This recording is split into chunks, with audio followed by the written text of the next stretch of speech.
Saudara, yang terpenting adalah apa dalam hidup ini? Minta Tuhan lempar semua dosa kita itu jauh-jauh. Hidup dalam pertobatan. Waktu kita hidup dalam pertobatan, itu yang menjadi jaminan. Makanya Hizkia berkata, sesungguhnya penderitaan yang pahit menjadi keselamatan bagiku. Jadi jangan gak suka sama yang pahit-pahit, amin. Tadi malam kita makan sayur paria. Saya tawarkan semua gak mau. Ini enak loh Bu, pahit makan loh. Enggak, pahit-pahit. Saya bilang yang pahit itu adalah mendatangkan keselamatan. Amin. Loh, sayur paria itu yang pahit baik, saudara. Saudara cuma suka yang manis-manis, makanya jadi dia diabetes. Tapi kalau makan yang pahit-pahit itu, ya, itu bagus bagi hidup kita. Ketika kita diizinkan mengalami yang pahit, saudara jangan langsung cepat-cepat ditengking dalam nama Yesus. Karena persoalan tantangan hidup, semua yang pahit Tuhan izinkan terjadi di hidup kita, agar kita ini banyak merenung, amin. Ya, merenung. Waktu Hizkia dibilang engkau mati, dia baru tersadar, baru dia merenungkan hidupnya. Ya, dan akhirnya saudara kita lihat Tuhan menjawab doanya. Kenapa Hizkia itu doanya dijawab oleh Tuhan, saudara? Kita lihat ayat yang di atasnya, ya. Ini kisah ketika Hizkia sakit dan disembuhkan. Kita lihat Yesaya 38 ayat yang pertama. Pada hari-hari itu Hizkia jatuh sakit dan hampir mati. Lalu datanglah Nabi Yesaya bin Amos dan berkata kepadanya, beginilah firman Tuhan, sampaikanlah pesan terakhirmu kepada keluargamu, sebab engkau akan mati, tidak akan sembuh lagi. Saya juga mau bilang sama kita hamba-hamba Tuhan, kalau doakan orang, jangan dikasih PHP terus. Kita ini jadi pendeta jangan PHP, pemberi harapan palsu. Kita sudah tahu ini orang mau dipanggil Tuhan, tapi kita ngomong, ibu pasti sembuh, bapak pasti sembuh. Berdosa loh kau, bener. Saya waktu doakan Kiki Fatmala, saya sudah lihat. Saya tidak bilang percaya ya, pasti kau sembuh. Enggak, saya bilang apa? Hidup adalah Kristus, mati adalah keuntungan. Lo bener. Karena bagi sebagian orang ketika mereka mau mati itu pergumulan jiwa yang tidak gampang, saudara. Disitulah kita kasih kekuatan. Bu, Pak, percaya walaupun kita mati ada kehidupan kekal di dalam Tuhan. Amin. Jangan PHP-in orang. Itu yang bikin banyak orang kepahitan sama Tuhan. Kenapa, saudara? Orang tuh waktu mau mati dia lagi pergumulan jiwa loh. Banyak orang akhirnya kepahitan di akhir hidupnya. Dia menolak Tuhan karena dia bilang, kenapa Tuhan kesembuhkan saya? Saya bilang kesembuhan itu bukan hanya secara tubuh, tapi yang terpenting kesembuhan jiwa. Amin. Karena yang naik ke atas itu bukan tubuh, tapi jiwa. Kesembuhan jiwa itu adalah kesembuhan dalam kekekalan. Amin. Ini Nabi Yesaya ini mirip saya, saudara. Kebalik ya, saya mirip dia ya. Dia datang loh sama raja loh. Dia gak ngomong gini, raja tenang raja, Tuhan kita dahsyat. Apalagi kalau mau ketemu raja ini amplopnya tebel, saudara. Jadi harus kasih tahu yang manis-manis toh. Tapi dia enggak. Dia ketemu raja langsung dia ngomong, sampaikan pesan terakhirmu kepada keluargamu, kau akan mati, tidak akan sembuh. Ya, kira-kira kalau ada nabi Tuhan datang sama raja begitu, dihukum enggak, saudara? Ya, Yesaya datang dengan semua resiko. Tapi dikatakan di sana, lalu Hizkia memalingkan mukanya ke arah dinding dan ia berdoa kepada Tuhan. Saat itu juga langsung dia memalingkan mukanya di tembok, saudara. Tembok ratapan itu bisa ada di mana saja. Dapurmu bisa jadi tembok ratapanmu, amin. Ibu-ibu, kamar mandi pun bisa jadi tembok ratapan. Kau menangis kepada Tuhan. Tidak usah pergi ke Israel, nangis di sana kejauhan. Ya, di rumah saja, di kamar pun bisa jadi tembok ratapan. Ketika engkau dengan hati yang hancur, Ya, bukan nanti di Israel sana, nggak usah pergi berdoa jauh-jauh di tembok ratapan sana, di kamar saja. Sebab Tuhan gak hadir hanya di Israel, Tuhan hadir dimanapun engkau mencari Dia. Hatimu hancur bagi Dia. Saya orang yang paling gak terima kalau titipan doa ke tembok ratapan. Jangan titip sama saya tolak. Kalau titip amplop saya terima. Saya mau ajarin jemaat yang benar, supaya kau gak tersesat. Dipikir setelah kita ke Israel dititipi doa, digulung-gulung ke sana, terus Tuhan dengar doamu waktu diselipin di tembok ratapan. Hello, kalau kau tidak bertobat, biar mau kau bawa 1000 tuh formulir doa, tidak ada yang naik sampai ke surga. Ya, makanya kalau saya mau ke Israel jangan titip formulir doa, titip amplop saja. Amin. Bertobat, ini orang Kristen ya. Tembok ratapan yang terbaik itu di mana? Di rumahmu, di kamarmu, bisa di dapur, bisa di kamar mandi waktu engkau berdoa hancur hatimu. Di situ Tuhan mendengarkan doamu, saudara. Lalu Hizkia langsung dia berbalik ke tembok. Apa yang membuat Tuhan menjawab doa Hizkia sehingga dia sembuh? Dia bilang begini, ayat 3 kita baca bersama. Ia berkata dalam ratapannya, dia bilang, Tuhan, ingatlah kiranya apa? Bahwa aku telah hidup di hadapan-Mu dengan setia, dengan tulus hati, dan dengan bahwa aku telah melakukan apa yang baik di mata-Mu. Kemudian menangislah Hizkia dengan sangat. Saudara, adakah Tuhan mendapati alasan untuk dia memperpanjang hidupmu di dunia ini? Ya, bapak-bapak, kalau engkau cuma sibuk selingkuh, bersinah, engkau nangis, Tuhan, ingatlah aku ini tukang selingkuh. Ingatlah Tuhan, aku ini hidup dengan tidak tulus hati. Langsung malaikat bilang, saya cabut sekarang nyawamu. Saudara, biar Tuhan itu menemukan alasan di hidup kita. Karena kita hidup melakukan kehendak Tuhan. Hizkia adalah raja yang takut akan Tuhan. Raja-raja Israel semuanya jahat, membangun penyembahan berhala. Tapi Hizkia waktu dia naik, dia robohkan semua bangunan-bangunan penyembahan berhala, tugu-tugu berhala dari bangsa Israel. Dia membawa bangsa itu kembali kepada Tuhan. Dan dia hidup melakukan kehendak Tuhan. Enak? Tidak enak bagi daging. Tapi kalau itu yang Tuhan mau, roh kita bersuka cita. Hizkia bilang, Tuhan pertimbangkan loh. Aku ini hidup dengan setia di hadapan-Mu. Aku tuh melakukan apa yang baik di mata-Mu. Dan aku ini melakukan kehendak-Mu, Tuhan. Lalu saat itu dikatakan dia menangis dengan sangat. Dan kita tahu bersama, Alkitab berkata Hizkia diberi perpanjangan umur berapa lama? 15 tahun. 15 tahun itu tidak 15 tahun untuk dia melakukan kehendak Tuhan. Dipotong tidur 8 jam. Makan, berarti satu hari 24 jam. Potong separuh lah untuk kita makan, untuk kita tidur 8 jam, untuk kita ngapa-ngapain. Berarti kalau 15 tahun hanya 7 tahun loh.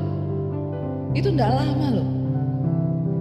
Saudara, ingat umur ya. Makanya ada pepatah bilang, ingat umur Pak, ingat umur ya. Engkau yang hidup tidak melakukan kehendak Tuhan, bahaya saudara.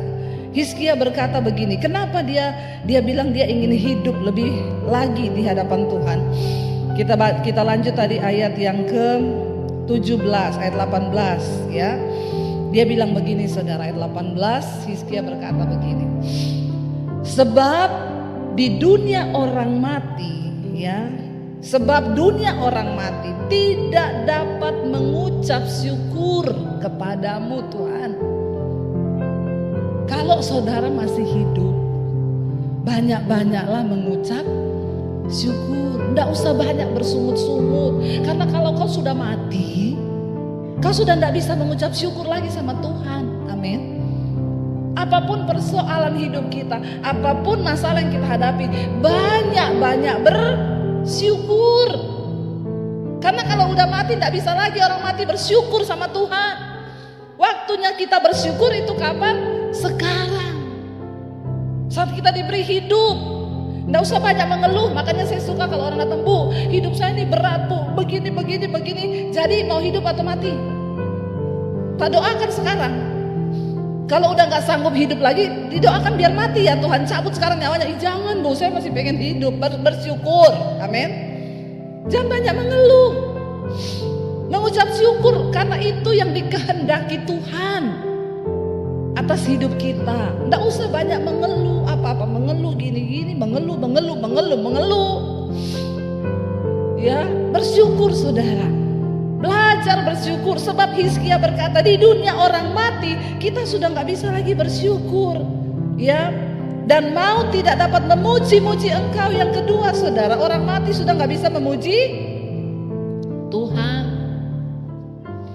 Makanya selama diberi kesempatan hidup, banyak-banyaklah memuji Tuhan, nyanyi, bersukacita. Ya, jangan marah-marah bapak-bapak stres. Ya, kalau kau sudah kebanyakan stres, udah mau dicabut Tuhan nyawamu itu. Karena Tuhan bilang mending mati saja dia ini. Karena di dunia orang mati sudah tidak ada lagi orang mau stres, mau apa, sudah mati sudah. Jadi kalau hari ini diberi hidup, banyak bersyukur, amin. Banyak memuji Tuhan, amin. Ya, waktu sakit, waktu apa, nyanyi aja. Hati yang gembira adalah obat, amin. Nggak usah ratapi hidupmu, ya. Ketika apapun Tuhan izinkan terjadi, yang pahit bilang Tuhan, yang pahit itu baik bagi kesehatan jiwaku, supaya aku selamat, ya. Dia bilang di sana, orang-orang yang turun ke liang kubur tidak menanti-nanti akan kesetiaanmu. Di dunia orang mati kita sudah nggak bisa melihat kesetiaan Tuhan.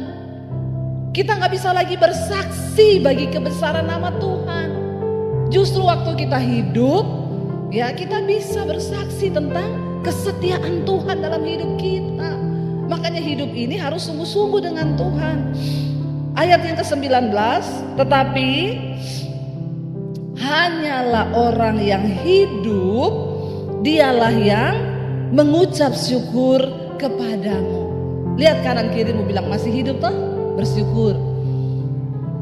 Ya, bilang kau masih hidup kan? Bersyukurlah kau, ya. Ternyata tanda bahwa kita masih hidup ini, kita ini masih bersyukur. Amin. Ya, jangan banyak bersungut-sungut. Kalau masih ada napas, bersyukur. Saya kemarin saudara lagi pelayanan di Surabaya, ada ibu-ibu datang, dia masuk ke ruang, ada pengerja gereja bilang, Bu, di luar ada satu jemaat mau ketemu ibu, boleh enggak? Dia datang khusus dari Balikpapan loh, karena ibu khotbah hari ini. Oh iya, dia katanya pengen banget ketemu ibu, ada yang dia mau sampaikan, pesan dari suaminya. Suaminya sudah meninggal 2 bulan yang lalu. Oh ya, suruh masuk. Ibu itu masuk, begitu ketemu saya, dia peluk saya saudara, dia nangis saudara. Terima kasih Ibu Debbie, terima kasih Ibu, saya bersyukur sama Tuhan, saya bisa ketemu Ibu. Iya, kenapa? Ibu cerita dulu, duduk dulu ya, cerita ya, baru nangis nanti ya, karena saya tidak ngerti ibu ini nangis siapa, duduk dulu. Lalu dia cerita, Bu, saya itu menikah dengan suami saya. Suami saya ini orang jahat, dia pendosa. Ibu kenapa bilang suami ibu pendosa? 29 tahun saya menikah dengan dia, Bu. Pertama dosanya ya, pemain judi suami saya. Judinya itu bukan puluhan juta, ratusan juta, Bu, miliar, Bu. Sampai yang terakhir rumah digadaikan, dia main judi sampai 5 miliar. Dan karena semua barang sudah digadaikan, saya nggak dikasih duit sebagai istri, saya hidupin anak-anak, saya utang. Dari uang utang saya kasih makan anak-anak. Yang kedua, Bu, bukan hanya judi, suami saya pemakai narkoba. Jadi saya lihat di tempat tidur dia mabok lagi pakai narkoba, Bu, sebagai istri.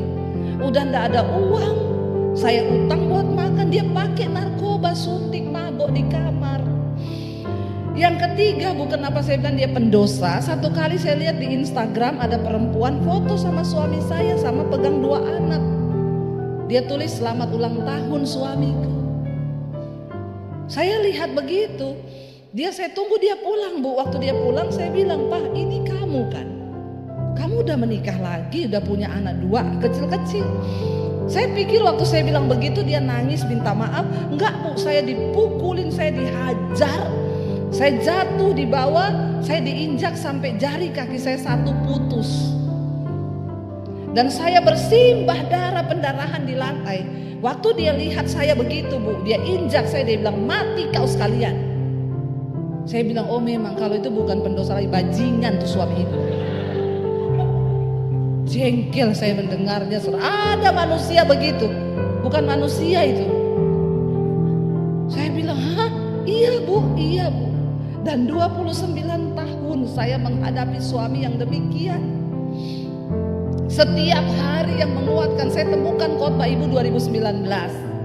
Setelah pandemi itu saya terus dengerin khotbah-khotbah Ibu. Setiap malam ada dia, saya putar khotbah Ibu. Walaupun dia gak seneng, tapi satu saat Bu, saya terus berdoakan bagi suami saya. Seperti yang selalu Ibu bilang, doakan suamimu, itulah kehendak Tuhan. Jangan kau bercerai, doakan, bertahan. Saya mencoba melakukan. Satu saat dia dengar khotbah Ibu sendiri. Lalu Tuhan jamah dia bertobat Bu. Sejak hari itu saya bingung. Dia malah yang lebih tiap hari dengerin khotbah Ibu. Satu hari itu bisa 6-7 jam khotbah Ibu semua diputar. Dia lagi kerja di hotel di mana, dia kirimin video, mah lagi denger Debbie Basir. Ya, dia mengalami perubahan hidup yang begitu luar biasa Bu. Dia bertobat sungguh-sungguh. Dia mengasihi saya, kami setiap malam berdoa. Dia dipulihkan Tuhan, dia tinggalkan semua dosa. Tapi Bu, setelah dia bertobat 1 tahun, dia tuh kepengen banget loh ngomong nanti kalau Bu Debbie khotbah di mana kita datang ya. Saya pengen ketemu Bu Debbie, saya pengen ngomong terima kasih karena lewat khotbahnya saya boleh mengalami Tuhan. Setahun dia bertobat, tiba-tiba dokter vonis ada tumor di otak. Dan dia akhirnya dioperasi 2 bulan yang lalu Bu. Setelah operasi, suami saya menghembuskan nafas yang terakhir. Ketika di ICU pun dia ngomong nanti kamu ketemu sama Ibu Debbie, kamu sampaikan terima kasih. Sampai dia meninggal Bu, dia terus dengerin khotbah-khotbah Ibu. Dan saya bersyukur Ibu, makanya saya datang ke sini, saya bersyukur. Nanti saya mau foto sama Ibu, saya mau bawa foto itu ke kuburan suami saya. Agak horor ya, agak horor sih. Ya, saya bilang Ibu, please ya, jangan ditaruh di atas kuburan ya Ibu. Jangan taruh foto saya di situ ya. Saudara tertawa ya, saya takut sih. Tapi enggak lah saudara ya, saya bercanda. Iya Ibu, iya Bu, saya bersyukur saya datang ke sini mewakili suami. Saya mau berterima kasih. Bagaimana seorang pendosa bisa kembali kepada Tuhan. Dan dia meninggalkan semua dosanya. Dan di akhir hidup dia melakukan kehendak Tuhan. Saudara, kita lihat ya, buat Tuhan itu tidak ada yang mustahil. Saya mendengar begitu banyak kesaksian orang-orang yang tadinya pembunuh ya. Semalam saya dengar kesaksian orang yang pernah mutilasi orang bertobat ya, dan dia sungguh-sungguh menyerahkan hidupnya kepada Tuhan, melakukan kehendak Tuhan. Saya bilang sama ibu itu, Bu, coba kalau ibu tidak melakukan kehendak Tuhan, ibu ceraikan suamimu. Tidak akan pernah ada seseorang pendosa yang kemudian bertobat. Dan Tuhan tahu batas pertobatannya sudah 1 tahun aja, terus dipanggil. Karena kalau kelebihan mungkin bisa balik lagi. Orang begini nih setan gak suka loh kalau dia bertobat. Dan Tuhan tahu batasannya sampai di situ. Ya, dan saya melihat saudara, bagaimana indah hidup kita ketika kita ini sungguh-sungguh mau hidup bagi kepentingan Tuhan. Mari kita sama-sama berjuang. Ingat, di dunia orang mati kita gak bisa bersyukur. Di dunia orang mati kita gak bisa lagi menceritakan kesetiaan Tuhan. Kapan waktunya kita mengalami Tuhan? Sekarang di hidup ini. Sepahit apapun yang engkau alami. Tadi Hizkia berkata, penderitaan yang pahit itu menyelamatkan jiwaku.